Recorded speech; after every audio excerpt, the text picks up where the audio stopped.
Vous avez tourné, il y a un an, à la frontière luxembourgeoise. La Bretonne que vous êtes a-t-elle apprécié ce dépaysement? Il faisait froid, plus qu'en Bretagne, où j'habite sur une île.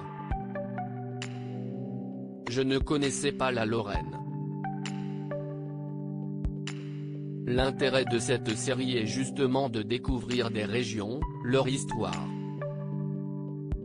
Le précédent épisode, Les Murs du Souvenir, qui faisait suite aux Brumes du Souvenir, se passait en Alsace.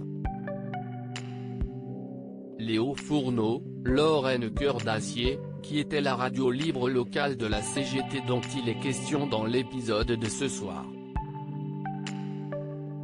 Tout le monde ne connaît pas cet aspect de l'histoire de cette région. L'adolescente militante que vous étiez s'est-elle retrouvée dans cette intrigue au contour très politique? Ma famille aussi était plutôt militante.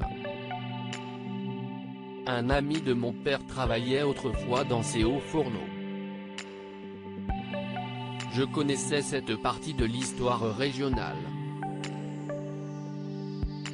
Votre personnage, Clara Merisi, semble perdue sentimentalement. Est-ce le cas? Elle ne sait pas si elle doit s'engager avec son collègue François, David Cameno, note de la rédaction, car elle veut protéger ses enfants. Si est-il de l'ordre de l'instinct maternel? À la fin de l'épisode, un rebondissement laisse entrevoir une suite. Est-elle déjà en écriture?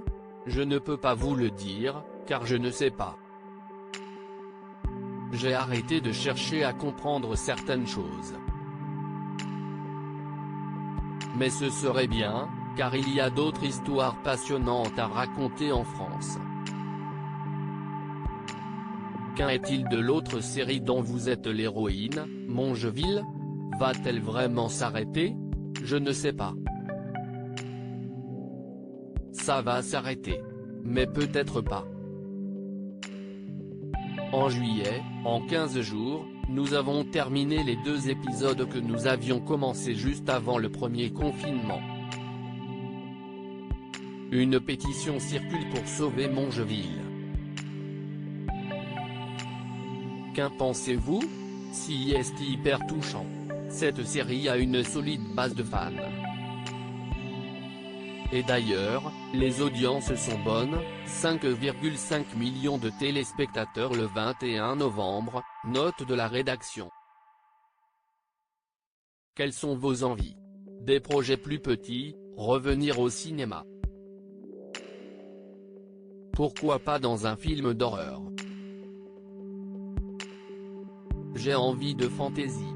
Vous avez suivi, dans votre jeunesse, des cours de danse dans un conservatoire de la région parisienne. Pourquoi ne pas faire une comédie musicale? J'adorerais danser de nouveau. Mais chanter, ce serait compliqué. Ma voix s'est un peu abîmée car j'ai pas mal fumé.